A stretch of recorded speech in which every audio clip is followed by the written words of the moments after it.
Hello dear students, आप सभी का फिर से वेलकम इस क्लास में। और देखिए हमारे सामने एक क्वेश्चन दिया हुआ है, ये एक सर्किट है और इस सर्किट में क्वेश्चन ये है कि ए और बी टर्मिनल के अक्रॉस आपको इक्विवेलेंट रेजिस्टेंस निकालना है। और यहाँ पे एक देखिए हेक्सागोन के शेप में दिया हुआ कॉम्प्लिकेटेड नेटवर्क है, सभी रेजिस्टेंस की वैल्यू सेम है, that is equal to are.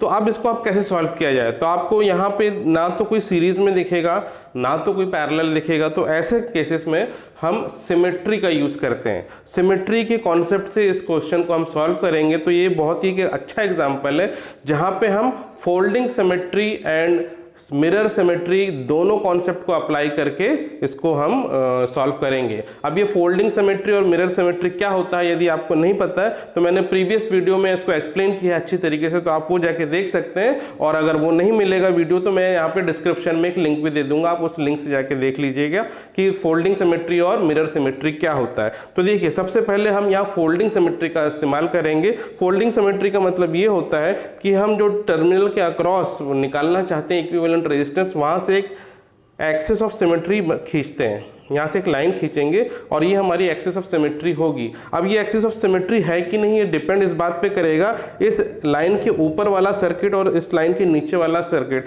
ये दोनों एक दूसरे के मिरर इमेज है, सिमेट्रिक है, तभी ये एक्सिस ऑफ सिमेट्री कहलाएगा और तब हम फोल्डिंग जो सिमेट्री वाला सर्किट है वहाँ उसका कॉन्सेप्ट यूज करेंगे। तो देखिए इस लाइन के अक्रॉस ऊपर वाला सर्किट और नीचे वाला सर्किट बिल्कुल सिमिलर है, इसका मिरर इमेज ये है, इसका मिरर इमेज ये बनेगा, इसका मिरर इमेज ये बनेगा, इसका मिरर इमेज ये बनेगा। मतलब इसका कहने का मतलब ये है कि इस सर्किट को ए बी का क्रॉस अगर हम फोल्ड कर दें और ऊपर ले जाएं तो ये दोनों एक दूसरे के ओवरलैप हो जाएंगे। ठीक है, अब फोल्डिंग सिमेट्री का जो कॉन्सेप्ट हमने पढ़ा था कि ये जो टर्मिनल है और ये जो टर्मिनल यानी अपोजिट टर्मिनल जो होंगे इस एक्सिस के दोनों तरफ, इनका पोटेंशियल सेम होगा, यानी यहाँ और यहाँ मान लेते हैं, लेट्स से यहाँ हम मान लेते हैं पोटेंशियल V1 है तो यहाँ होगा V2 और यहाँ भी होगा V2। ठीक है, फिर इस तरफ आ जाइए, यहाँ मान लेते हैं पोटेंशियल है V3 तो यहाँ भी होगा V3 और यहाँ का हम पोटेंशियल मान लेते हैं, let's say it is V4। ठीक है, आई बात समझ में। अब देखिए ये जो R है और ये R पैरेलल होंगे, क्यों होंगे, ये इसके अक्रॉस पोटेंशियल डिफरेंस कितना है, देखिए V1 माइनस V2 और इसके अक्रॉस भी potential difference V1 minus V2। यदि पोटेंशियल सेम है दो रेजिस्टेंस के अक्रॉस तो वो क्या हो जाते हैं, वो पैरेलल हो जाते हैं, तो ये और ये पैरेलल होगा। साथ ही साथ ये और ये देखिए इधर का कुछ पोटेंशियल होगा, लेट्स से यहाँ का पोटेंशियल हम मान लेते हैं V है, तो ये यहाँ का पोटेंशियल V2 और V का पोटेंशियल और यहाँ V और V2 का इनका डिफरेंस सेम आ रहा है, तो ये R इसके साथ पैरेलल है। फिर ये R V2 और V3 के बीच में है, ये भी V2 और V3 के बीच में, तो ये इसके साथ पैरेलल है और वैसे ही ये इसके साथ पैरेलल होगा। तो इसका मतलब क्या हुआ, ये और ये पैरेलल है तो इसका इन दोनों का अगर इक्विवेलेंट बनाया जाए तो क्या बनेगा, R/2 आएगा। R और R का पैरेलल इक्विवेलेंट R/2 होता है। तो अब हम ये वाला रेजिस्टेंस यहाँ से हटाते हैं और इस रेजिस्टेंस को हम कर देते हैं सिंपली R/2। ठीक है, हम क्या कर रहे हैं, हम ये मान के चल रहे हैं, हमने इसको फोल्ड करके ओवरलैप कर दिया है, ये V2 को V2 से जोड़ दिया है, ये V3 को V3 से हमने जोड़ दिया है, जो सेम पोटेंशियल आपस में ज्वाइंट कर सकते हैं तो फोल्ड करके हमने जोड़ दिया है और उस वजह से यहाँ वाला रेजिस्टेंस इसके साथ पैरेलल हो गया।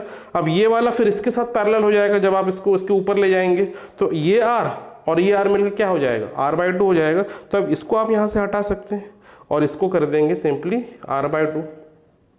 ठीक है, वैसे ही ये R और ये R भी पैरेलल है तो इन दोनों का इक्विवेलेंट R/2 हो जाएगा, तो इसको यहाँ से हटा सकते हैं और ये बन जाएगा सिंपली R/2। और वैसे ये R और ये R ये दोनों पैरेलल हैं तो इसको यहाँ से हटाया और यहाँ पे कर दिया सिंपली R/2 और ये R इसके साथ पैरेलल है तो इसको यहाँ से हटाया और इसको कर दिया यहाँ पे सिंपली R/2।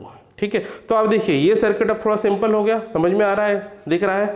तो अब यहाँ पे देखिए अभी भी ये सर्किट सिंपलीफाई नहीं हुआ है क्योंकि अभी भी आपको कोई सीरीज पैरेलल में नहीं दिख रहा है। तो अब हम क्या करेंगे, यहाँ पे फिर से मिरर सिमेट्री वाला कॉन्सेप्ट अप्लाई करेंगे।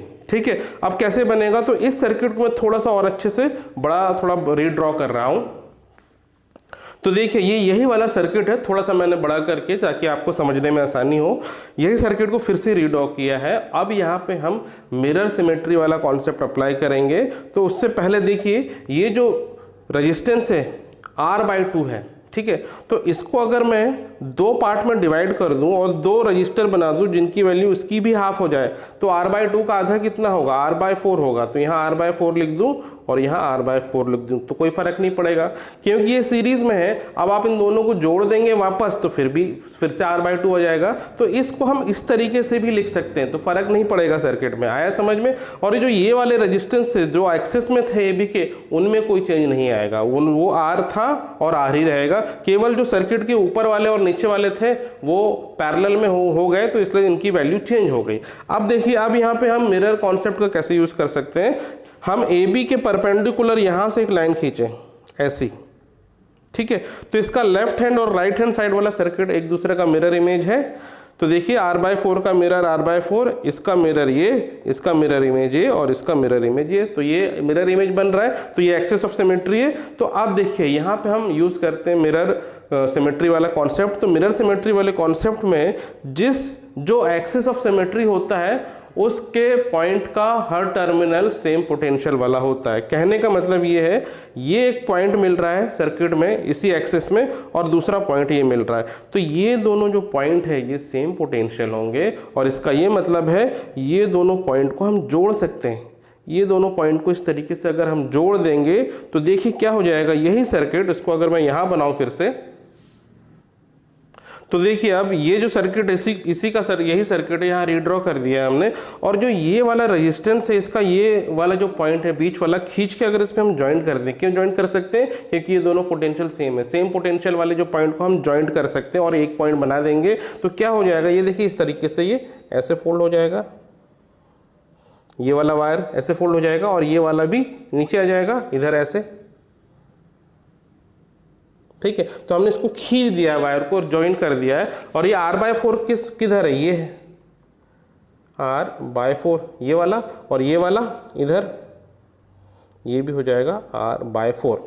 आया समझ में? इस सर्किट को हमने ज्वाइन कर दिया तो ये ऐसे बन गया। तो अब देखिए ये जो r/4 है, ठीक है, ये r/4 है और ये r/2, ये पैरेलल है। वैसे ही r/2 और ये r/4 और r/2 एक दूसरे के पैरेलल है, तो इनका हम इक्विवेलेंट बना लेते हैं और इनको मिटा के एक ही रेजिस्टेंस कर देंगे, दो को हटा के। तो इसका निकाल लेते हैं कॉम्बिनेशन कितना होगा। देखिए पैरेलल के केस में क्या होता है, r1 × r2 upon r1 + r2, ठीक है, ये फॉर्मूला है पैरेलल का।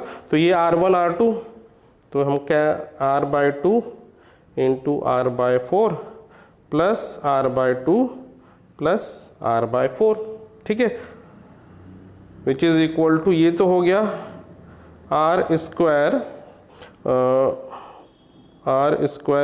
ऐसे लिखते हैं। अब इसको सॉल्व करेंगे तो देखिए ये क्या बन जाएगा, दिस विल बी 6, फिर ये 3, नहीं इनका एलसीएम कितना होगा, 4 होगा इनका एलसीएम, फिर ये हो जाएगा 2r प्लस r, तो ये हो गया r² whole divided by 3r/4, ठीक है। अब इसको यहाँ थोड़ा सा और सिंप्लीफाई कर लेते हैं। तो ये है r² इंटू 3r और 4 ऊपर चला जाएगा।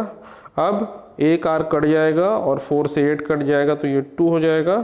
तो ये कितना हो गया, देखिए ऊपर अब बच गया केवल r और नीचे कितना बच गया, 2 और 3, मतलब 2 × 3 यानी 6।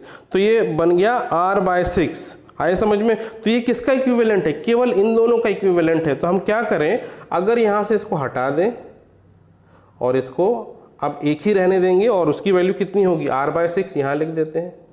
वैसे ही अब इसको इन दोनों को यहाँ से हटा देंगे, इसकी जगह केवल एक ही रहेगा और उसकी वैल्यू कितनी होगी, ये होगी r/6। आया समझ में? तो ये हो गया r/6। अब देखिए ये r/6 है, यहाँ पे गलती से लिख दिया था, ये r/2 और ये r/6 अब सीरीज में है। वैसे ही r/6 r/2 सीरीज में, तो इन दोनों को अब सीरीज में हम जोड़ लेते हैं। तो अब इन दोनों को हम यहाँ जोड़ लेते हैं, तो इन दोनों का इक्विवेलेंट कितना होगा, सिंपली ऐड करना है r/2 एंड r/6। तो एलसीएम तो हो गया 6, ये हो गया 3r + r और ये कितना हो गया 4r/6। तो ये r इक्विवेलेंट है 4r/6। ये किसका है, इन दोनों का है। तो इसका मतलब ये है कि इन दोनों को हटा के अब यहाँ पे हम इनके जगह केवल एक ही रेजिस्टेंस लगा दें तो भी चल जाएगा इस तरीके से, ऐसा इसको ऐसे जोड़ लेते हैं और यहाँ पे केवल इस तरीके से, इसको थोड़ा सा ऐसे करता हूँ मैं, और यहाँ पे एक रेजिस्टेंस है और इसकी वैल्यू है 4R/6। अच्छा, ये कट भी जाएगा, ठीक है, तो इसको हम फिर से लिख सकते हैं 2R/3। तो यहाँ मैं लिख रहा हूँ 2R/3, और वही चीज़ इसके साथ भी होगा, दोनों सीरीज में R/2 R/6, तो ये भी ऐड होके 2R/3 हो जाएगा। तो इन दोनों की जगह हम एक रेजिस्टेंस अब लगा देते हैं, यहाँ से कनेक्ट है ये, और इसकी वैल्यू है 2R/3। आया समझ में?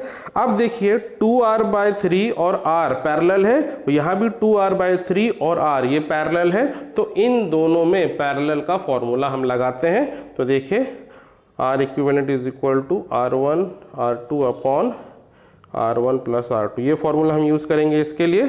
तो R1 into R2 divided by R1 plus R2, ठीक है। अब देखिए इसको सिंप्लीफाई करते हैं, तो ये कितना हो गया 2R²/3 हो गया ऊपर वाला, और नीचे कितना हो जाएगा 3R प्लस 2R 5R/3 हो जाएगा। तो 3 तो कट जाएगा। अब देखिए क्या बचा, 2R² बचा ऊपर और नीचे बचेगा 5R, इसमें से एक R तो कट जाएगा, तो फाइनली क्या बचा 2R/5। तो देखिए 2R/5 इन दोनों का इक्विवेलेंट आ रहा है। तो अब इसको हटा के हम केवल एक ही रेजिस्टेंस लिख सकते हैं जिसकी वैल्यू होगी 2R/5, और वैसे ही ये दोनों पैरेलल में, इनका भी वही वैल्यू आएगा। सॉल्व करेंगे तो अब इन दोनों को हटा के केवल इनके बीच में एक रेजिस्टेंस बना देते हैं 2R/5। अब देखिए फाइनल हमको आ गया सर्किट। ये जो दो रेजिस्टेंस सीरीज में है इनको ऐड कर देंगे तो फाइनल वैल्यू आ जाएगी। तो जो फाइनल इक्विवेलेंट रेजिस्टेंस होगा it will be 2R/5 plus 2R/5, इनको जोड़ देंगे तो सिंपली 4R/5। तो यही है फाइनल आंसर इसका इक्विवेलेंट रेजिस्टेंस 4R/5।